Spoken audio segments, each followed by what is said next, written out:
Hello and welcome back to our channel. I am your friendly host, Keren Margolis, back with another episode of Bitcoin in Depth with our CEO, Omar Sabek. And this week we're getting in depth on a couple of key terms, which are support and resistance. So support and resistance, we know, are price levels at which a downturn or an upturn can sort of hit pause based on supply and demand. Yeah, based on, I guess, previous trading kind of prints on a ticker, right? Right. So the how much memory Bitcoin of or how much digital asset was moved at that particular period of time, right. right? So they're like hot zones for trading activity. Yeah, and it's funny too because it could also be that traders are using different techniques, different technical analysis techniques, and they're all using the same kind of technique, so they all trade the same way, and it creates these patterns on the graph, on the price chart. So why support lines and resistance lines appear could be it's like swirls in the water. It's like if you're looking at a pond and you see something move in it, you see swirls, and it's like fluid dynamics, and it creates these patterns, and they're pretty cool. So, but pretty cool for traders. Well, that's the question, is do support and resistance levels, like an awareness and understanding of where they're at and where they might be going, can that be instructive in trading? So can you make money from just knowing that? It's just one of the things in trading that traders use to help gain what's called alpha, or an edge on a market, is knowing these, where these support and resistance lines are, so they can set their own expectations. But other than that, there's really not a lot of value, because sometimes the price can just slice right through a support or resistance line like a hot knife through butter, right? Okay, scary. And also, so the general take that I have around this whole topic is don't trade. At all. Well, unless you're a trader. Yeah, okay. Unless you're a professional trader that has experience.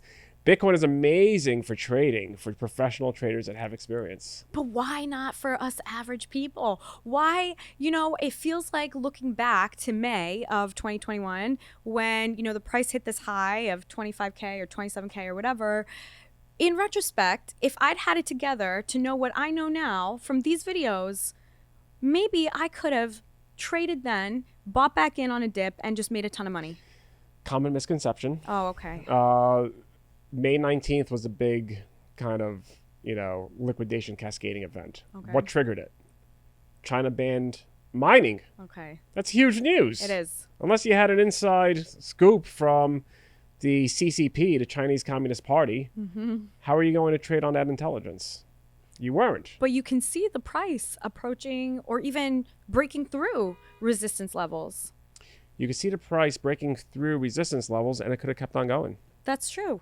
There was a lot of leverage too, so that's always a danger, because when there's a lot of leverage, what do you mean by leverage? Leverage is a lot of when there's a kind of market situation where you can see that a lot of the price is held up by positions that are getting loans to buy Bitcoin.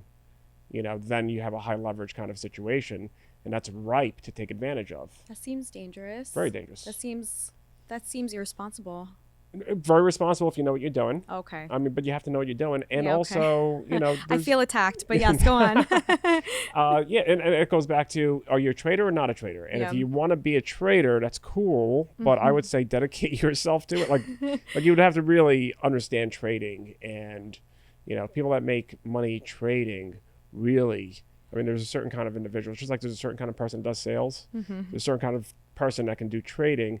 The best traders are ones that are able to suppress their emotions, particularly greed and fear, right? Because those are the two emotions that really drive the markets. Yeah. That's what turns bulls into bulls and bears into bears. And, trading, there's traders that will play the long. Like I consider myself a trader, but I will trade maybe 4 times a year, right? If that. Like, I minimize the amount of trading I want to do to maximize my profit, and that's the reason why I do the on-chain analytics, is so that I can see when things get hot, when things might get cold, and I'll use that on-chain analytics to help guide not what's happening in the next couple of hours or days, which is what a professional trader would be doing.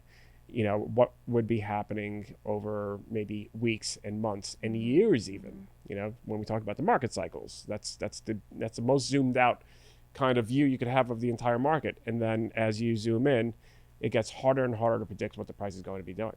So interesting. So why do you trade it all then? Small stack for fun, trying to get a little bit of alpha. There's nothing wrong with that. I am a long-term value investor. I believe in buying low and never selling, So, I've got that, but I also, want to make a few extra kind of gains on my investment. Yeah, why not? Yeah. So people who are watching this thinking they're going to tell me some insider knowledge on how to really squeeze insider knowledge, all the Bitcoin juice out of Bitcoin. The best insider knowledge is don't trade it, buy it, don't touch it, embrace the volatility, and understanding you're buying a technology that's being adopted that could one day, it's actually on track. There's no indication that this is ever going to stop, to be a global reserve asset. It's 5 years from now. We're going to be in a situation where you're going to look around and you're going to see like a lot of Bitcoin everywhere. Everyone's going to be doing Bitcoin. McDonald's and Starbucks just implemented Lightning Network Layer 2 Bitcoin. Did they? To enable payments and transactions in El Salvador.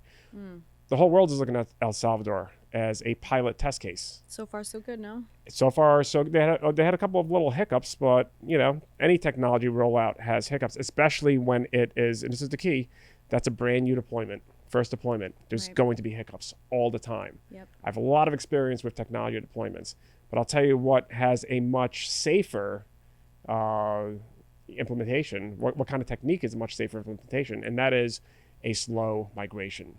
And what we're seeing with Bitcoin is a slow migration into Bitcoin. Yeah. So we're going to look at El Salvador. Starbucks and McDonald's has enabled Lightning payments, right?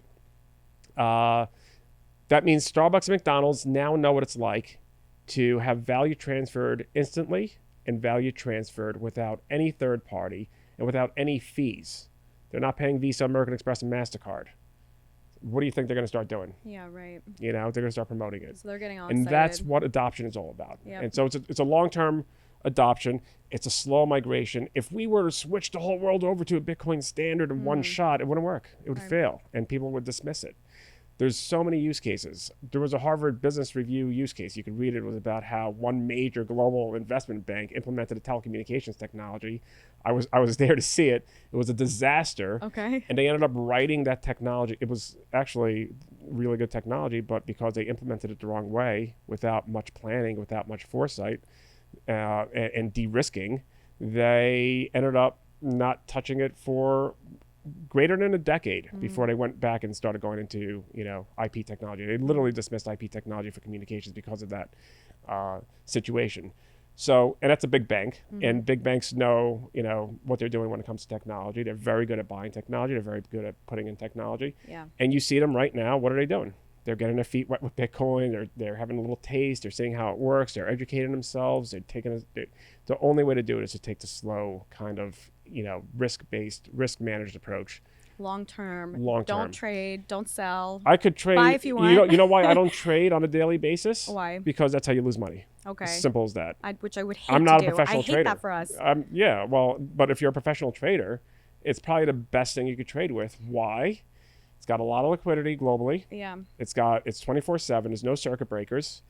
But forget all that. Yeah. It's perfectly scarce. Right. So the supply is fixed. So here's the example. Okay, I'm a trader for oil. Okay. Right? Price of oil starts going up. What always happens when the price of oil goes up fast? What? It always crashes. Yeah. The reason why is because as the price goes up, producers are like, okay, I'm going to start producing a lot more oil now because I can make a lot of money right now. So there's a supply Saudi glut. Aramco. Yeah, even producers that are not even producing because it doesn't make any sense to start producing, right? Yeah. Because the price is too low to produce. For example, in Canada, there's oil that's in basically like sand. Like tar sands, yeah. Yeah, and it's harder and more expensive to refine that oil, Sounds so they gross. don't do it until the price is up. Yeah, right. Sounds like a gross kind of sand. Right. I think traders that really, and I'm talking about institutional traders, Yeah. investment banking traders, people that sit at trading desks. If once they start playing with Bitcoin, it's going to change the way they view, trading, because it's just so easy. But It's the purest supply and demand dynamics that there possibly could be. Then why? There are going to be people, and I'm their voice, watching this right now who are like, but why? Like, if I knew what I know now, having watched these awesome Sasco Digital videos that we put out every week, several times a week on our YouTube channel, if I knew then what I know now, even a couple months ago, I could have probably seen this coming with my smartness and brain and seen the price, break through this resistance level, and maybe at that point, if I'd been with it enough, and maybe now going forward, if it breaks through 60 something hundred again, I could be like, yes, it has broken through resistance level. That means it's probably, I should maybe sell now. It'll come back down to some support level, and I'll buy back in. Why not?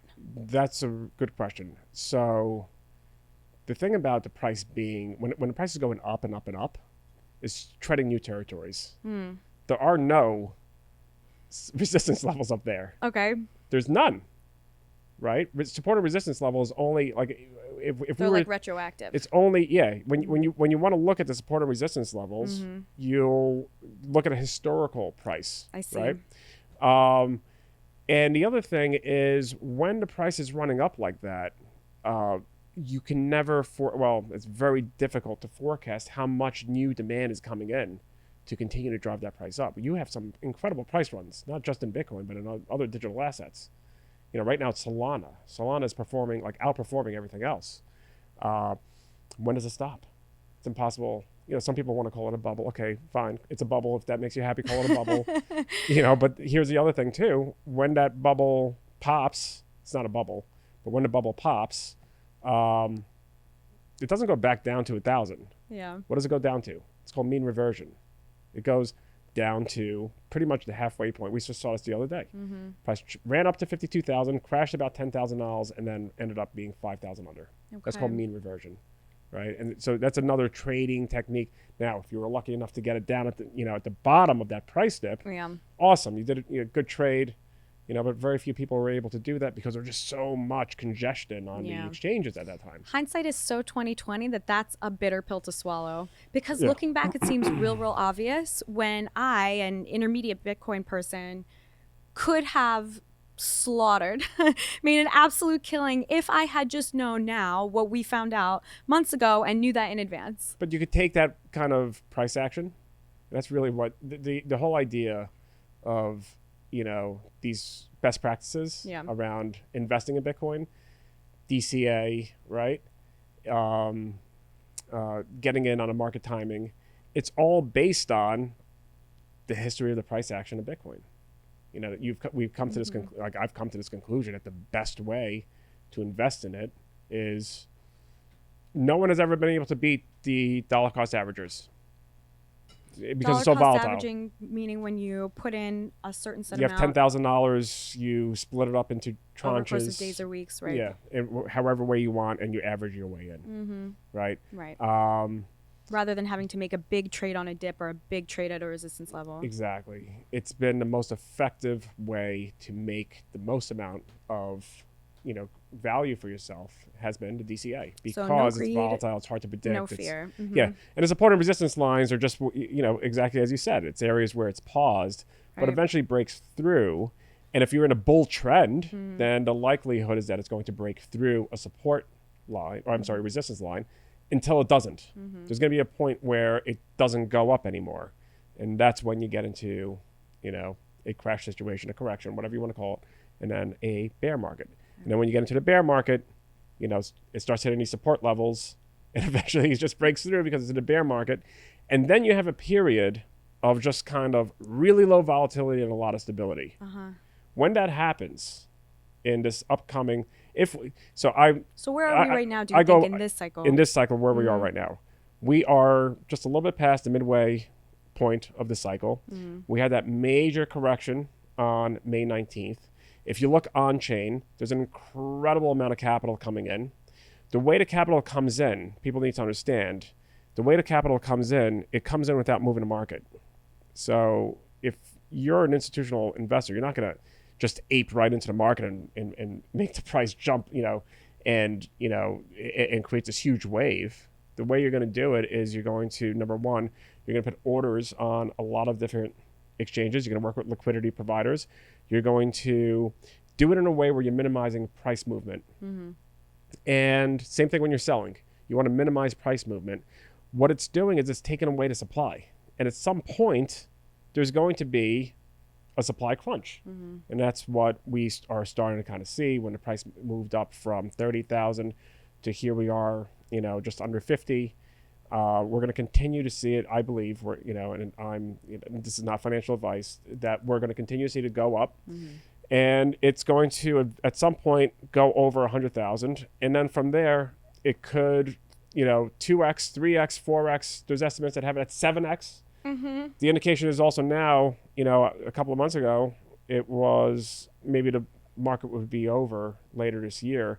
But with the amount of capital coming in and the amount of Bitcoin being taken off the exchanges, and the amount of price action, I expect to see in the next couple of months, I wouldn't be surprised if we go into next year. But with that being said, when I say next year, it could be that we have, a a much longer cycle than usual because of the incredible capital that's coming into the market. Mm-hmm. At some point, this price crunch is going to make the number go up substantially. I mean, we're not going to see, now we're seeing the price, maybe go up $5,000 in a single day. Yeah. At some point, we're going to see it go up like $15,000, $20,000 in a single day. No kidding. And when that happens, what's going to happen? A massive, more, that's FOMO. So more money comes into the market. Right. Price really runs up. And so when I talk about $100,000 and then, maybe a 2, 3, 4, 5x multiple, that's the blow off. That's what, that's the market kind of, just exploding. So your advice is don't be scared, don't be greedy, and don't trade, don't sell. Dollar cost average no your advice. way in. I'm not giving any advice. Not financial advice. Nobody is giving anybody financial advice, not on this channel, never. I'll tell you what worked for me is exactly that. Don't trade it. Minimize your trading activity as much as possible. Right. Play the cycles if you want to, but understand that it's incredibly risky. No one has ever beat a DCA. I mean, even the most sophisticated investors use DCA as a strategy because they realize that's the only way to really properly manage this level of volatility and maximize your value for this level of volatility is to DCA. And, educate.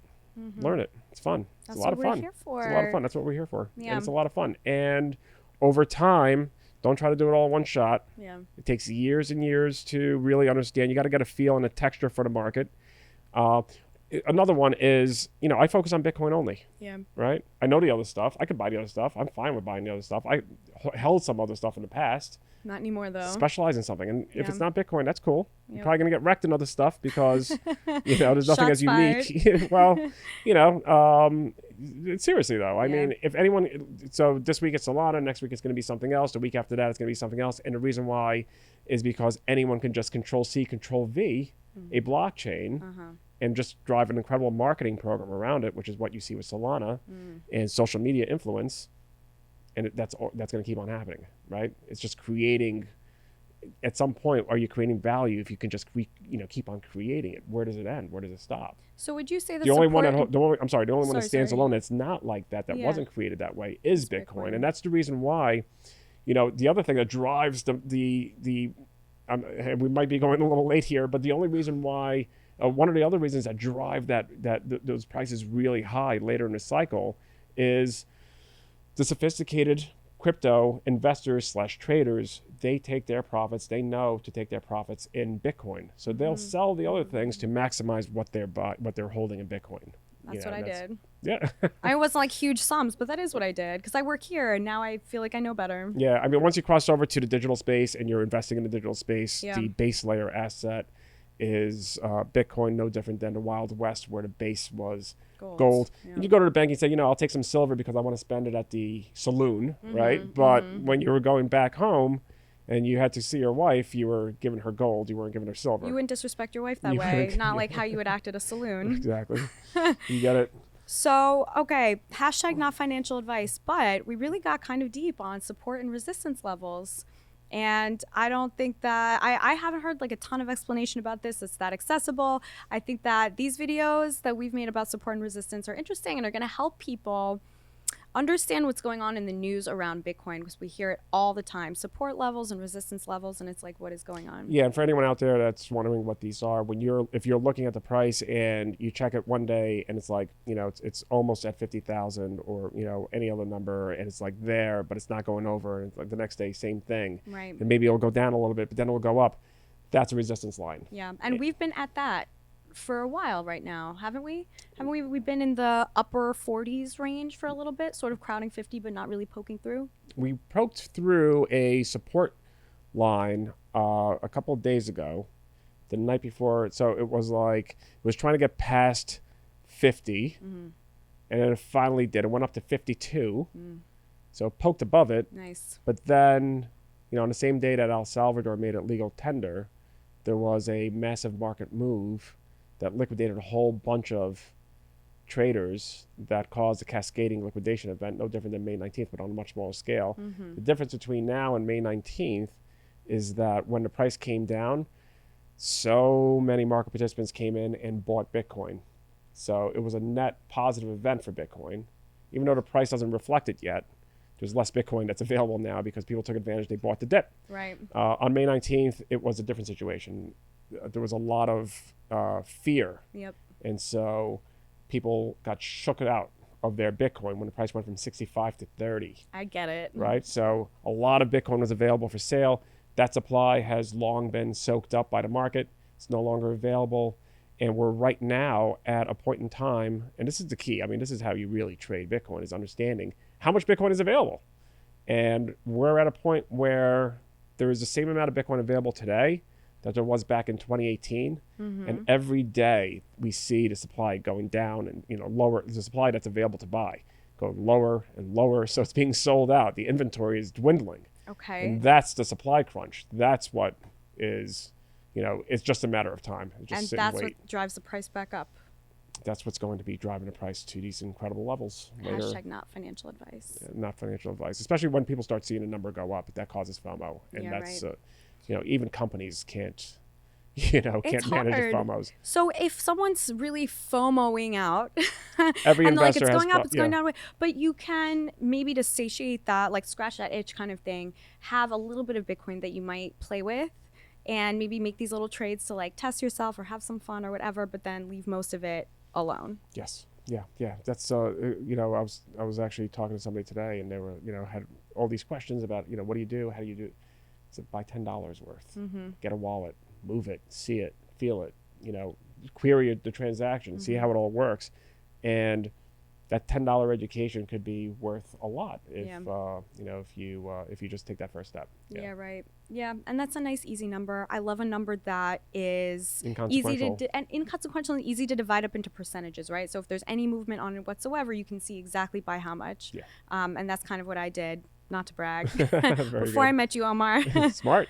But anyway, I think, Omar, that this concludes, unless you have any last thoughts, I think this concludes our in-depth video. No, that was great. And, we kind of veered off topic there from support and resistance, but I think it was valuable in the sense that, people talk about trading all the time and they have all this bravado around it. And, there's a lot of, I think a lot of social media influencers that get into it.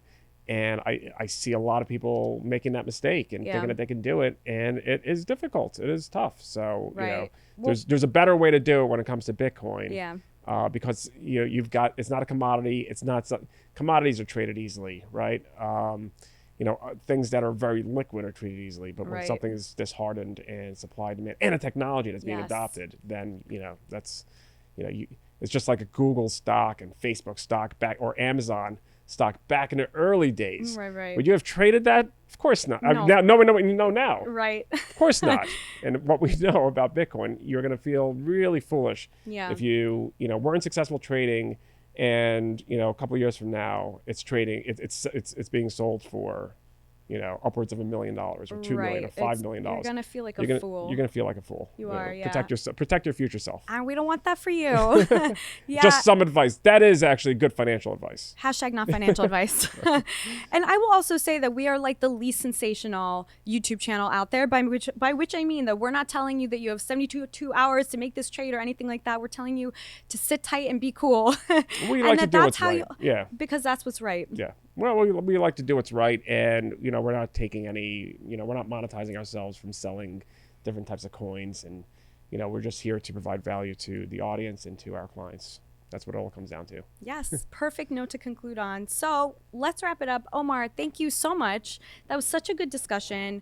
I learned tons, as I always do, and I hope that if you did as well, or even if you didn't, but you did, leave us a comment down below and let us know your thoughts. Ask us anything that you want about Bitcoin, cryptocurrency, assets, support, resistance, anything else that you guys have questions or comments about. We always love to hear from you, and don't forget to subscribe to our channel. If you're not already subscribed, what are you doing? Also, click our little notification bell and you will always get notified when we release new videos, which is several times a week, every single week, and they're all fire. And on that note, we'll see you guys in the next one. Thank you.